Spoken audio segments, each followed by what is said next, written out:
Hi, my name is Coach Colin Castello with Shot Mechanics Basketball, and welcome to my Ankle Breaker Academy.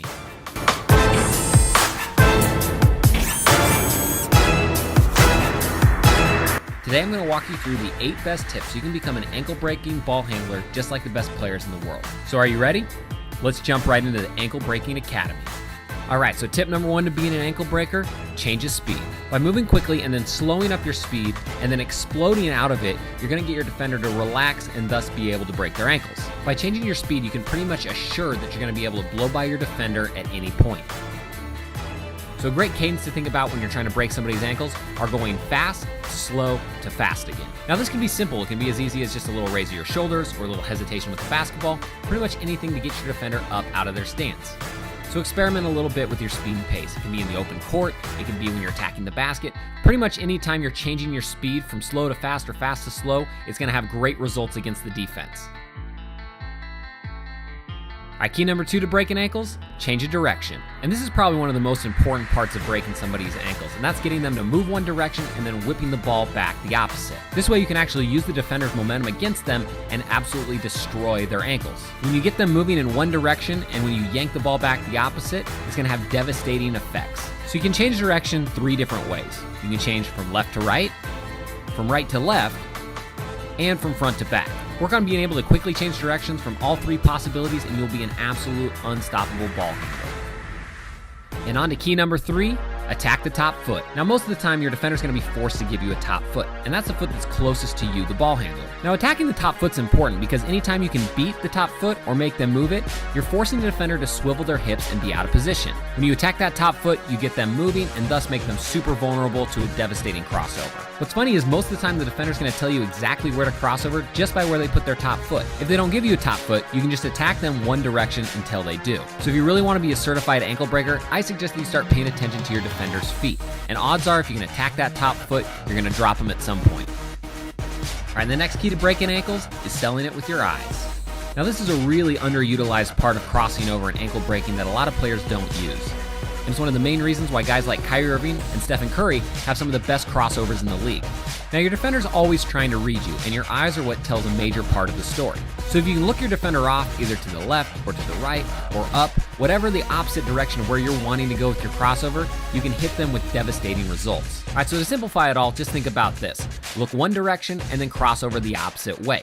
Now if you can pair this with your change of speed, change of direction, and attacking the top foot, it's going to make it that much more effective. So sell those eyes and I guarantee you break an ankle the next time you play. Alright, next up, we want to keep the crossover low.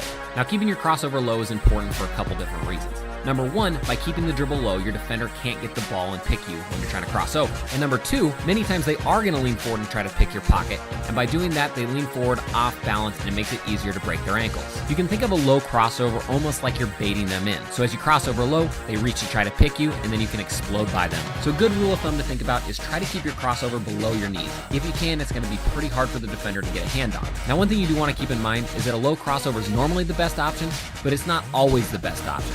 If the defender's hands in the space, that's not where you want to cross over. So just something to keep in mind.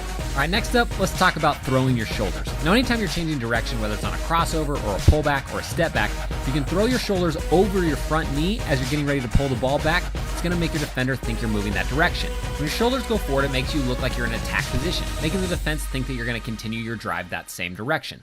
So, by throwing your shoulders forward and then yanking the ball the opposite direction, you many times get your defender to fall with a mean ankle breaker. Now, when throwing your shoulders, one thing that you're going to keep in mind is that you're going to be exploding in the opposite direction. So don't let your shoulders get too far forward so you're off balance. One thing that helps you can make sure that the leg that you're throwing your shoulders towards is loaded and ready to spring in the opposite direction. If you try to do it with a straight leg, you just might break your own ankle. So make sure that that leg's loaded and ready to push back in the opposite direction. Now let's talk about on-ball picks or screens. Now this is great because it's almost a guaranteed ankle breaker every time. Now when your teammate's coming to set an on-ball pick, odds are that the defender's going to be trying to cheat to get over the top quickly. Pick and rolls are really hard to defend for the guy guarding the basketball, so he's probably going to jump to any sort of fake that leads towards the screen. So on offense, sometimes it's as simple as just a jab step towards the screener to get your man to jump to open up the lane. Now what's even better about this situation is if they don't bite on your fake, you can just use the pick and roll and they're probably going to be out of position then. So either way, you're going to get a great look out of it. So use that ball screen to bite the defender and you'll get some nasty crossovers.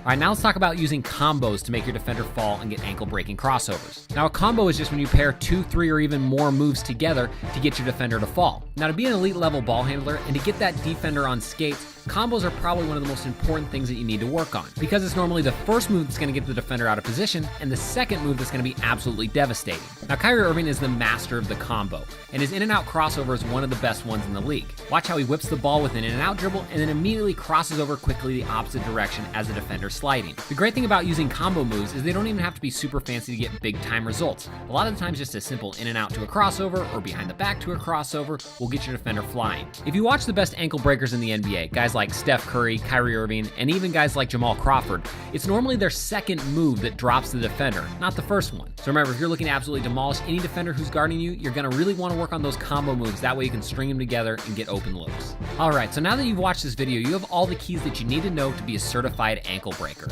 And just remember, when you're doing your move, it doesn't need all 7 of these keys to be effective. Sometimes just 2 of them will get you good results. All right, so if you think that this video is gonna help you break more ankles, do me a huge favor and hit that like button, and then leave a comment in the comment section down below and let me know what sort of moves you want me to break down next. This is a channel for the people, by the people, and I do everything off of requests. And if you're new to Shot Mechanics, you're gonna wanna do 2 things. Number 1, hit that subscription button down below. That way you get all of our videos as soon as they come out. We're growing every single day and we want you to be a part of it. And number 2, click the annotation above, or for mobile viewers, the link in the description, get a free copy of my #1 training workout. This is one of my all-time favorite workouts, and it was designed to turbocharge your scoring average, where we work on your shooting, your scoring, your ball handling, your conditioning, pretty much everything you need to be a beast, so you're gonna wanna check that out. Again, I'm Coach Colin Castello with Shot Mechanics Basketball, and until next time, splash on.